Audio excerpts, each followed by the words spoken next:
started working in a restaurant when I was in my teens and learned a lot, grew a lot, working in LA through the 80s. Worked for a long time in the restaurant business, worked up in Northern California, back in Chicago, worked throughout Europe.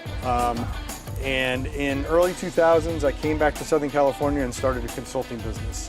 Okay. And that eventually, after helping a lot of other people with their businesses and streamlining their processes, it eventually led to me working with an old associate in around 2008, 2009 on this crazy idea of a waffle as something more than just a breakfast treat in America. Right. And that's sort of how Bruxie started. And the chicken and waffle thing kind of came about, and Bruxie was sort of born to some degree on the streets of Seoul, South Korea. Amazing. Yeah, it was kind of a crazy story. So I was working with my, at the time, business associate.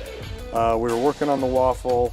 I was in South Korea and was walking down the street eating street food after a night out with some soju and beers and some guys from New York. And I was trying to figure out how we could take this waffle idea into a handheld thing that I could be walking down the street talking on a cell phone. People in Korea were wandering around all on cell phones at the time. And that's how the idea of this thinner waffle folded over with stuff inside of it, tucked in a bag, sort of came about. And that was the beginnings of Bruxie before we opened our first Bruxie in